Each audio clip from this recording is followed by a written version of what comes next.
यहां पे आप पार्टनरशिप फाइनल अकाउंट्स का पेज नंबर 37 इलस्ट्रेशन नंबर 6 को समझोगे। अगर आप चाहते हो कि आपका फाइनल अकाउंट्स का सम हमेशा फर्स्ट अटेम्प्ट में करेक्ट अमाउंट से टैली हो जाए, तो जो स्टेप्स मैं बताऊंगा उन स्टेप्स को आपको फॉलो करना है। ये समझ में आ गया? तो फर्स्ट स्टेप है कि आपको पूरे क्वेश्चन को अच्छे से रीड करना है, जो 3 पार्ट्स में डिवाइड है, जिसके फर्स्ट पार्ट में ट्रायल बैलेंस के ऊपर इंफॉर्मेशन गिवन है, उसे आपको रीड करना है, जिसमें पार्टनर्स का नाम, पार्टनर्स का प्रॉफिट शेयरिंग रेशियो, सम में क्या प्रिपेयर करना है और फाइनेंशियल ईयर का एंड डेट गिवन होगा। ये समझ में आ गया? तो इंफॉर्मेशन को रीड करते हैं।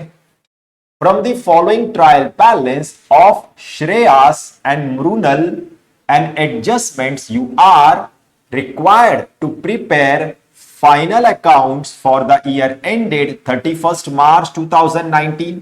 तो यहां पे श्रेयास और मृणाल के ट्रायल बैलेंस और एडजस्टमेंट्स की मदद से आपको फाइनल अकाउंट्स प्रिपेयर करना है, जिसका फाइनेंशियल ईयर एंड 31st मार्च 2019 है। मतलब इस सम का फाइनेंशियल ईयर 2018 एंड 19 है। ये समझ में आ गया? और यहां पे श्रेयास और मृणाल पार्टनर्स हैं और इनका profit sharing ratio adjustment number 6 में दिया है 2:1। मतलब जो भी नेट प्रॉफिट या नेट लॉस होगा उस अमाउंट का 2/3 श्रेयास को देना है और रिमेनिंग 1/3 मृणाल को देना है। ये भी समझ में आ गया? तो यहां पे फर्स्ट पार्ट कंप्लीट होता है। इसके बाद सेकेंड पार्ट में ट्रायल बैलेंस गिवन है, तो आपको ट्रायल बैलेंस के आइटम्स को रीड करना है और उनके राइट साइड में उस अकाउंट का पहला लेटर लिखना है जिस अकाउंट में वो आइटम ट्रांसफर होगा। जैसे कोई आइटम ट्रेडिंग अकाउंट में ट्रांसफर होगा तो टी लिखना है, प्रॉफिट एंड लॉस अकाउंट में ट्रांसफर होगा तो पी लिखना है। अगर कोई आइटम एसेट है तो ए लिखना है और अगर कोई आइटम लायबिलिटी है तो एल लिखना है। यह समझ में आ गया? और अगर कोई आइटम किसी ऑपोजिट साइड के आइटम में से लेस होगा तो उस आइटम के यहां पे लेस का साइन देना है। यह भी समझ में आ गया? तो ट्रायल बैलेंस के आइटम्स को रीड करते हैं।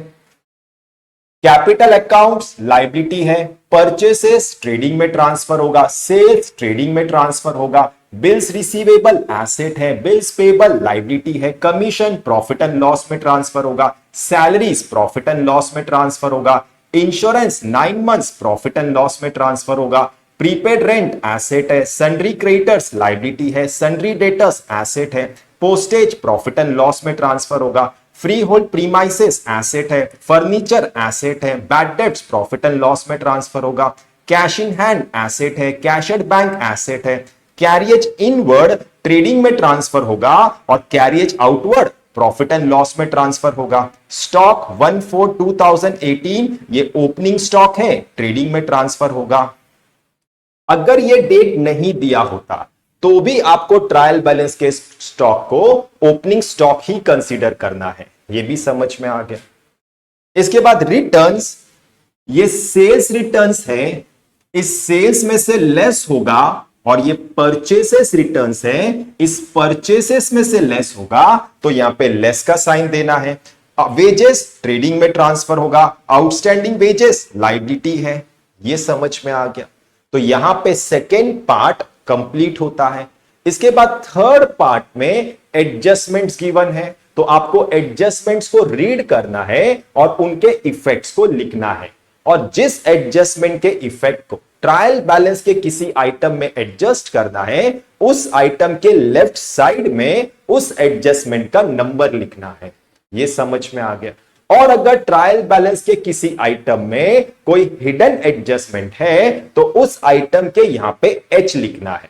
यह भी समझ में आ गया? तो एडजस्टमेंट्स को रीड करते हैं। तो फर्स्ट एडजस्टमेंट है क्लोजिंग स्टॉक ₹30,000। तो इस 30,000 क्लोजिंग स्टॉक का 2 इफेक्ट है, ट्रेडिंग क्रेडिट एंड एसेट्स। देखो आपको यह हमेशा याद रखना है कि क्लोजिंग स्टॉक ट्रायल बैलेंस के किसी आइटम में एडजस्ट नहीं होगा। ये समझ में आ गया? इसके बाद नेक्स्ट एडजस्टमेंट है outstanding expenses salaries ₹1,200 and commission ₹400। तो इस 1,200 और 400 आउटस्टैंडिंग सैलरी और कमीशन का दो इफेक्ट है, adding salaries and commission and liabilities. तो आपको सैलरीज और कमीशन के लेफ्ट साइड में नंबर 2 लिखना है यहां पे। ये समझ में आ गया। इसके बाद नेक्स्ट एडजस्टमेंट है depreciate furniture eight the rate 10%। तो इस 10% डेप्रीसिएशन ऑन फर्नीचर का दो इफेक्ट है, less from furniture and profit and loss debit. तो आपको फर्नीचर के लेफ्ट साइड में नंबर 3 लिखना है यहां पे। इसके बाद नेक्स्ट एडजस्टमेंट है प्रोवाइड फर्दर बैड डेब्ट्स ₹1,200। तो इस 1,200 न्यू बैड डेब्ट्स का दो इफेक्ट है, less from sundry debtors and adding old bad debts. तो आपको सन्ड्री डेटर्स और ओल्ड बैड डेब्ट्स के लेफ्ट साइड में नंबर 4 लिखना है यहां पे। इसके बाद फिफ्थ एडजस्टमेंट है goods of ₹5,000 destroyed by fire and insurance company admitted A claim of ₹2,000 only. मतलब 5,000 रुपए के गुड्स जल गए हैं, लेकिन इंश्योरेंस कंपनी सिर्फ 2,000 रुपए देने के लिए तैयार है। मतलब 3,000 रुपए का फर्म का लॉस है। ये समझ में आ गया। तो इस 5,000, 2,000 और 3,000 का 3 इफेक्ट है, trading credit full amount, profit and loss debit loss amount and assets claim amount. तो आपको ट्रेडिंग के क्रेडिट साइड में 5,000 ट्रांसफर करना है, प्रॉफिट एंड लॉस के डेबिट साइड में 3,000 ट्रांसफर करना है और एसेट्स में 2,000 ट्रांसफर करना है। यह भी समझ में आ गया। अब इस इंश्योरेंस 9 मंथ्स को समझो। देखो ये इंश्योरेंस प्रीमियम कब से इंकर्ड हुआ है ये डेट नहीं दिया है, तो यहां पे आपको ये अज्यूम करना है कि ये इंश्योरेंस प्रीमियम इस फाइनेंशियल ईयर के 1 अप्रैल से इंकर्ड हुआ है। ये समझ में आ गया। तो इस पूरे फाइनेंशियल ईयर में ये इंश्योरेंस प्रीमियम पूरे 12 मंथ्स का इंकर्ड हुआ है, 1 अप्रैल 2018 से लेकर 31 मार्च 2019 तक। ये भी समझ में आ गया। लेकिन इस पूरे फाइनेंशियल ईयर में फर्म ने सिर्फ 9 मंथ्स का ही इंश्योरेंस प्रीमियम पे किया है, मतलब 3 मंथ्स का इंश्योरेंस प्रीमियम आउटस्टैंडिंग है। ये भी समझ में आ गया। अब 3 मंथ्स का कितना इंश्योरेंस प्रीमियम है उसे समझो। देखो फर्म ने टोटल 9,000 पे किया है 9 मंथ्स के लिए। तो अगर आप 9,000 को 9 से डिवाइड करते हो तो आपको 1 मंथ का इंश्योरेंस प्रीमियम मिलेगा 1,000। अब आपको उस 1,000 को 3 से मल्टीप्लाई करना है तो आपको 3 मंथ्स का इंश्योरेंस प्रीमियम मिलेगा 3,000। ये समझ में आ गया। अब इस 3,000 आउटस्टैंडिंग इंश्योरेंस का दो इफेक्ट है, एडिंग इंश्योरेंस एंड लायबिलिटीज। तो आपको इंश्योरेंस के लेफ्ट साइड में H लिखना है यहां पे। ये भी समझ में आ गया। तो यहां पे फर्स्ट स्टेप कंप्लीट होता है, जहां पे आपको अच्छे से समझ में आ गया होगा कि आपको फर्स्ट स्टेप में क्या करना है। इसके बाद सेकेंड स्टेप में आपको trading account, profit and loss account और बैलेंस शीट के फॉर्मेट को प्रिपेयर करना है। अब इन्हें कैसे प्रिपेयर करना है इसके वीडियो का लिंक आपको डिस्क्रिप्शन में मिल जाएगा, आप चाहे तो उसे देख सकते हो। यह समझ में आ गया। इसके बाद थर्ड स्टेप में आपको ट्रायल बैलेंस के आइटम्स, एडजस्टमेंट्स और हिडन एडजस्टमेंट्स के इफेक्ट्स को फाइनल अकाउंट्स में ट्रांसफर करना है, जो 4 पार्ट्स में डिवाइड है। जिसके फर्स्ट पार्ट में आपको ट्रायल बैलेंस के सिर्फ उन आइटम्स को ट्रांसफर करना है जिन आइटम्स का फाइनल अकाउंट्स में प्लेस फिक्स है। यह समझ में आ गया। और उन आइटम से रिलेटेड अगर किसी एडजस्टमेंट का कोई इफेक्ट है तो उस इफेक्ट को भी फर्स्ट पार्ट में ही ट्रांसफर करना है। यह भी समझ में आ गया। अब ट्रायल बैलेंस के आइटम्स को ट्रांसफर करने से पहले इसके 4 रूल्स को अच्छे से समझ लो। फर्स्ट, डेबिट के आइटम्स को डेबिट साइड में ट्रांसफर करना है, क्रेडिट के आइटम्स को क्रेडिट साइड में ट्रांसफर करना है, डेबिट के लेस आइटम को क्रेडिट साइड में और क्रेडिट के लेस आइटम को डेबिट साइड में ट्रांसफर करना है। यह समझ में आ गया। सेकेंड, जिस आइटम के लेफ्ट साइड में किसी एडजस्टमेंट का नंबर लिखा है उस आइटम के अमाउंट को फर्स्ट कॉलम में रिकॉर्ड करना है, और जिस आइटम के लेफ्ट साइड में कोई नंबर नहीं लिखा है उस आइटम के अमाउंट को डायरेक्टली सेकंड कॉलम में रिकॉर्ड करना है। और अगर ट्रायल बैलेंस में परचेसेस रिटर्न्स और सेल्स रिटर्न्स गिवन है, तो परचेसेस और सेल्स के अमाउंट को फर्स्ट कॉलम में रिकॉर्ड करना है, और अगर परचेसेस रिटर्न्स और सेल्स रिटर्न्स गिवन नहीं है तो परचेसेस और सेल्स के अमाउंट को डायरेक्टली सेकेंड कॉलम में रिकॉर्ड करना है। यह भी समझ में आ गया। थर्ड, इस पार्टनर्स कैपिटल के अमाउंट को हमेशा फर्स्ट कॉलम में रिकॉर्ड करना है, क्योंकि इस अमाउंट में इनके नेट प्रॉफिट और नेट लॉस को एडजस्ट करना है। Fourth, profit and loss account के दोनों साइड में फर्स्ट लाइन हमेशा ग्रॉस प्रॉफिट और ग्रॉस लॉस के लिए रिजर्व रखना है, और पार्टनर्स कैपिटल के नीचे नेक्स्ट दो लाइन हमेशा उनके नेट प्रॉफिट और नेट लॉस के लिए रिजर्व रखना है। यह भी समझ में आ गया। तो सबसे पहले ओपनिंग स्टॉक 22,500 ट्रेडिंग के फर्स्ट लाइन में ट्रांसफर करना है टू ओपनिंग स्टॉक 22,500। इसके बाद परचेसेस 37,800 ट्रेडिंग के सेकेंड लाइन में ट्रांसफर करना है, और इस रिटर्न्स 1,800 को परचेसेस में से लेस करना है। To purchases 37,800 less returns 1,800। इसके बाद सेल्स 66,700 ट्रेडिंग के फर्स्ट लाइन में ट्रांसफर करना है, और इस रिटर्न्स 1,200 को सेल्स में से लेस करना है। By sales 66,700 less returns 1,200। इसके बाद श्रेयास और मृणल्स कैपिटल 35,000 20,000 लाइबिलिटीज में ट्रांसफर करना है। Capital account Shreyas 35,000, Mrinal 20,000। ये समझ में आ गया। तो यहां पे फर्स्ट पार्ट कंप्लीट होता है। इसके बाद सेकेंड पार्ट में आपको एडजस्टमेंट्स और हिडन एडजस्टमेंट्स के इफेक्ट्स को ट्रांसफर करना है। तो फर्स्ट एडजस्टमेंट के दो इफेक्ट्स है, ट्रेडिंग क्रेडिट एंड एसेट्स। तो आपको क्लोजिंग स्टॉक 30,000 ट्रेडिंग के क्रेडिट साइड में और एसेट्स में ट्रांसफर करना है। Bye closing stock 30,000, closing stock 30,000। देखो ये ब्लू एरो आपको हमेशा डेबिट इफेक्ट शो करेगा, और ये रेड एरो आपको हमेशा क्रेडिट इफेक्ट शो करेगा। ये समझ में आ गया। इसके बाद सेकेंड एडजस्टमेंट के दो इफेक्ट्स है, adding salaries and commission and liabilities. तो हमने सैलरीज के यहां पे नंबर 2 लिखा होगा। तो इस 6,000 को प्रॉफिट एंड लॉस में ट्रांसफर करना है। इसके बाद आउटस्टैंडिंग सैलरी 1,200 सैलरीज में ऐड करना है। To salary 6,000 add outstanding 1,200। इसके बाद हमने कमीशन के यहां पे नंबर 2 लिखा होगा। तो इस 2,400 को प्रॉफिट एंड लॉस में ट्रांसफर करना है। इसके बाद आउटस्टैंडिंग कमीशन 400 कमीशन में ऐड करना है, और इसके बाद इन दोनों आउटस्टैंडिंग एक्सपेंसेस को कंबाइंड लाइबिलिटीज में ट्रांसफर करना है। To commission 2,400 add outstanding 400, outstanding expenses salaries 1,200, commission 400। इसके बाद नेक्स्ट एडजस्टमेंट के दो इफेक्ट्स है, less from furniture and profit and loss debit. तो हमने फर्नीचर के यहां पे नंबर 3 लिखा होगा। तो इस 20,000 को एसेट्स में ट्रांसफर करना है। इसके बाद इस 20,000 का 10% डेप्रीसिएशन कैलकुलेट करना है, और उस अमाउंट को फर्नीचर में से लेस करना है और प्रॉफिट एंड लॉस के डेबिट साइड में ट्रांसफर करना है।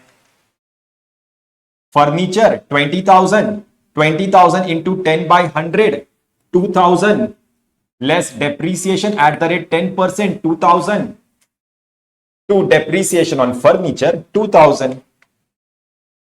इसके बाद फोर्थ एडजस्टमेंट के दो इफेक्ट्स है, less from sundry debtors and add in old bad debts. तो हमने सन्ड्री डेटर्स के यहां पे नंबर 4 लिखा होगा। तो इस 25,000 को एसेट्स में ट्रांसफर करना है। इसके बाद new bad debts 1,200 sundry debtors में से लेस करना है। Sundry debtors 25,000 less new bad debts 1,200। इसके बाद हमने बैड डेट्स के यहां पे नंबर 4 लिखा होगा। तो इस 500 को प्रॉफिट एंड लॉस में ट्रांसफर करना है। इसके बाद new bad debts 1,200 old bad debts में ऐड करना है। To old bad debts 500 and new bad debts 1200। इसके बाद फिफ्थ एडजस्टमेंट के तीन इफेक्ट्स हैं, trading credit full amount, profit and loss debit loss amount and assets claim amount. तो आपको ट्रेडिंग के क्रेडिट साइड में 5000 ट्रांसफर करना है, प्रॉफिट एंड लॉस के डेबिट साइड में 3000 ट्रांसफर करना है और एसेट्स में 2000 ट्रांसफर करना है। By goods destroyed by fire 5000, to loss by fire 3000, insurance claim receivable 2000। ये समझ में आ गया। इसके बाद हिडन एडजस्टमेंट के दो इफेक्ट्स है, एडिंग इंश्योरेंस एंड लायबिलिटीज। तो हमने इंश्योरेंस के यहां पे एच लिखा होगा, तो इस 9000 को प्रॉफिट एंड लॉस में ट्रांसफर करना है। इसके बाद 3 मंथ्स का आउटस्टैंडिंग इंश्योरेंस प्रीमियम कैलकुलेट करना है और उस अमाउंट को इंश्योरेंस में ऐड करना है और लायबिलिटीज में ट्रांसफर करना है। To insurance 9000 divided by 9 into 3000, add outstanding 3000, outstanding insurance 3000। ये समझ में आ गया। तो यहां पे सेकेंड पार्ट कंप्लीट होता है। इसके बाद थर्ड पार्ट सबसे इंपॉर्टेंट पार्ट है, जिसमें आपको ये चेक करना है कि आपने जिस एडजस्टमेंट्स और हिडन एडजस्टमेंट के इफेक्ट्स को फाइनल अकाउंट्स में ट्रांसफर किया है, क्या उसका एक इफेक्ट डेबिट और दूसरा इफेक्ट क्रेडिट इक्वल अमाउंट से ट्रांसफर किया है कि नहीं। ये समझ में आ गया। अब इसे चेक करना क्यों जरूरी है उसे समझो। देखो, कभी क्या होता है कि आप गलती से किसी एडजस्टमेंट के इफेक्ट्स को ट्रांसफर करना भूल जाते हो, या तो किसी एडजस्टमेंट के एक इफेक्ट को ट्रांसफर करते हो और दूसरे इफेक्ट को ट्रांसफर करना भूल जाते हो, या तो किसी एडजस्टमेंट के दोनों इफेक्ट्स को डेबिट ट्रांसफर या तो दोनों इफेक्ट्स को क्रेडिट ट्रांसफर कर देते हो, या तो डेबिट इफेक्ट किसी और अमाउंट से और क्रेडिट इफेक्ट किसी और अमाउंट से ट्रांसफर कर देते हो, और इन सब रीजंस के वजह से आपका बैलेंस शीट टैली नहीं होता है। तो ये समझ में आ गया कि इसे चेक करना क्यों जरूरी है। अब डेबिट और क्रेडिट इफेक्ट को कैसे चेक करना है उसे समझो। अगर आपने एडजस्टमेंट के किसी इफेक्ट को फाइनल अकाउंट्स के डेबिट साइड में प्लेस किया है तो वो डेबिट इफेक्ट है, और क्रेडिट साइड में प्लेस किया है तो वो क्रेडिट इफेक्ट है, और डेबिट साइड में किसी आइटम में ऐड किया है तो वो डेबिट इफेक्ट है, और क्रेडिट साइड में किसी आइटम में ऐड किया है तो वो क्रेडिट इफेक्ट है। लेकिन डेबिट साइड में किसी आइटम में से लेस किया है तो वो क्रेडिट इफेक्ट है, और क्रेडिट साइड में किसी आइटम में से लेस किया है तो वो डेबिट इफेक्ट है। ये समझ में आ गया। और ट्रेडिंग और प्रॉफिट एंड लॉस अकाउंट का लेफ्ट साइड डेबिट है और राइट साइड क्रेडिट है, जबकि बैलेंस शीट का लेफ्ट साइड क्रेडिट है और राइट साइड डेबिट है। ये भी समझ में आ गया। तो फर्स्ट एडजस्टमेंट है closing stock 30,000। By closing stock 30,000 credit effect, closing stock 30,000 debit effect. इसके बाद outstanding salary 1200 and outstanding commission 400, add outstanding 1200 debit effect, add outstanding 400 debit effect, outstanding expenses salaries 1200 credit effect, commission 400 credit effect. इसके बाद 10% depreciation on furniture, तो 20,000 into 10/100 2000 less depreciation at the rate 10% 2000 credit effect, to depreciation on furniture 2000 debit effect. इसके बाद new bad debts 1200 less new bad debts 1200 credit effect, at new bad debts 1200 debit effect. इसके बाद fifth adjustment 5000 का goods जल गया है, लेकिन insurance company सिर्फ 2000 रुपए देने के लिए तैयार है, मतलब 3000 रुपए का फर्म का लॉस है। By goods destroyed by fire 5000 credit effect, to loss by fire 3000 debit effect, insurance claim receivable 2000 debit effect. अगर आप ये 2000 डेबिट इफेक्ट और इस 3000 डेबिट इफेक्ट को ऐड करते हो तो वो इस 5000 के क्रेडिट इफेक्ट से इक्वल है। ये समझ में आ गया।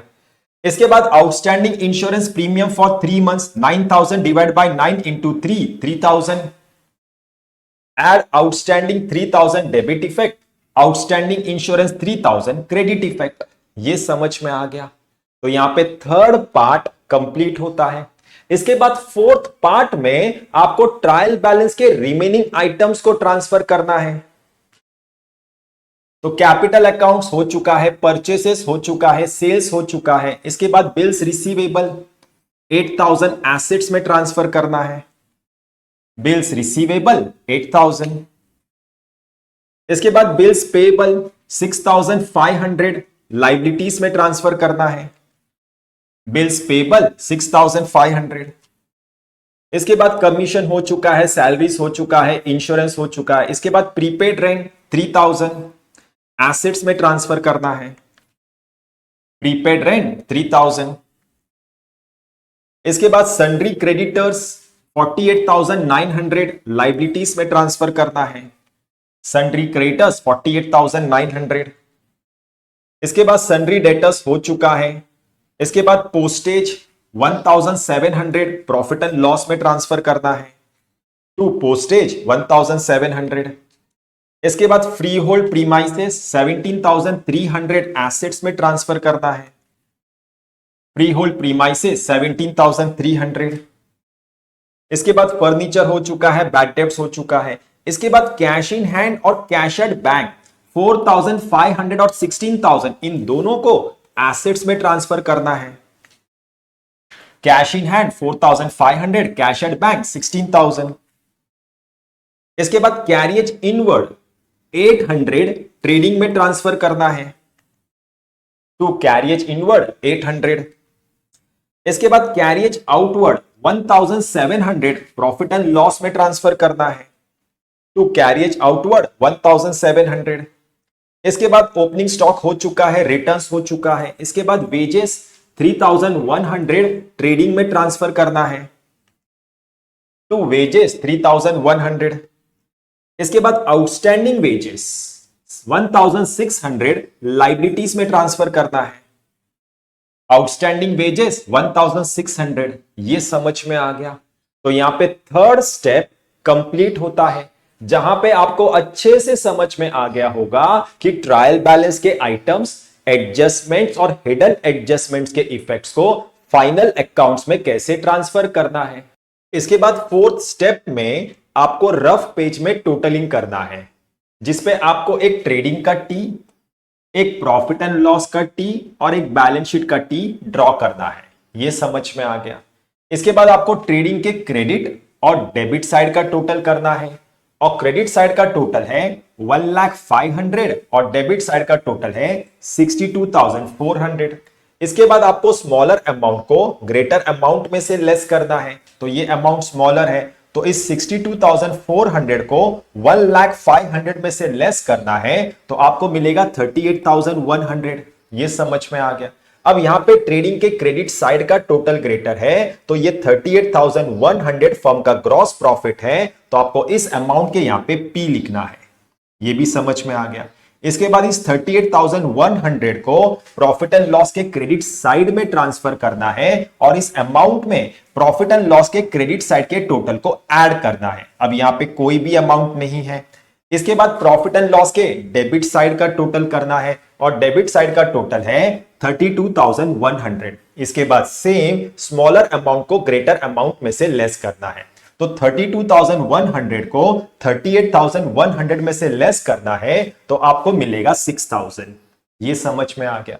अब यहां पे प्रॉफिट एंड लॉस के क्रेडिट साइड का टोटल ग्रेटर है, तो ये 6,000 फर्म का नेट प्रॉफिट है, तो आपको इस अमाउंट के यहां पे पी लिखना है। ये भी समझ में आ गया। इसके बाद लाइबिलिटीज का टोटल करना है, और लाइबिलिटीज का टोटल है 1,16,600। अब इस अमाउंट में इस 6,000 नेट प्रॉफिट को ऐड करना है, तो आपको मिलेगा 1,22,600। इसके बाद एसेट्स का टोटल करना है, और एसेट्स का टोटल है 1,22,600। तो यहां पे आपका लाइबिलिटीज का टोटल एसेट्स के टोटल से इक्वल हो गया, मतलब आपका बैलेंस शीट टैली हो गया। ये समझ में आ गया। एक बार रफ में बैलेंस शीट टैली होने के बाद आपको इन बोल्ड अमाउंट्स को फेयर में ट्रांसफर करना है। अब इन अमाउंट्स को फेयर में कैसे ट्रांसफर करना है उसे समझो। देखो, सबसे पहले आपको ट्रेडिंग के ग्रेटर साइड के टोटल को इन दोनों साइड के टोटल कॉलम में लिखना है। तो ट्रेडिंग के ग्रेटर साइड का टोटल है 1,05,000, तो यहां पे आपको 1,05,000 लिखना है। इसके बाद इस 38,100 ग्रॉस प्रॉफिट को ट्रेडिंग के डेबिट साइड में लिखना है। To gross profit C by D 38,100। अब इस ग्रॉस प्रॉफिट को प्रॉफिट एंड लॉस के क्रेडिट साइड में फर्स्ट लाइन में ट्रांसफर करना है। By gross profit B by D 38,100, ये समझ में आ गया। इसके बाद प्रॉफिट एंड लॉस के ग्रेटर साइड के टोटल को ये दोनों साइड के टोटल कॉलम में लिखना है। तो प्रॉफिट एंड लॉस के ग्रेटर साइड का टोटल है 38,100, तो यहां पे आपको 38,100 लिखना है। इसके बाद इस 6,000 नेट प्रॉफिट को प्रॉफिट एंड लॉस के डेबिट साइड में लिखना है। To net profit 6,000। इसके बाद इस बैलेंस शीट के टैली अमाउंट को लायबिलिटीज और एसेट्स के टोटल कॉलम में लिखना है 1,22,600, 1,22,600, ये समझ में आ गया। इसके बाद इस 6,000 नेट प्रॉफिट को श्रेयास और मृणाल के प्रॉफिट शेयरिंग रेशियो में डिस्ट्रीब्यूट करना है। अब प्रॉफिट शेयरिंग रेशियो 2:1 है, तो 6,000 का 2/3 श्रेयास को देना है 4,000 और रिमेनिंग 1/3 मृणाल को देना है 2,000, ये समझ में आ गया। इसके बाद इस पार्टनर्स के नेट प्रॉफिट को इस नेट प्रॉफिट के नीचे लिखना है श्रेयास 4,000, मृणाल 2,000, ब्रैकेट में ट्रांसफर टू कैपिटल अकाउंट्स और उनके कैपिटल में ऐड करना है। Add net profit 4,000, add net profit 2,000, ये समझ में आ गया। तो यहां पे पार्टनरशिप फाइनल अकाउंट्स का page number 37 illustration number 6 complete होता है, जहां पे आपको सारी चीजें अच्छे से समझ में आ गई होगी। और अगर अभी भी आपको इस सम से रिलेटेड कोई भी डाउट है तो आप कमेंट सेक्शन में पूछ सकते हो।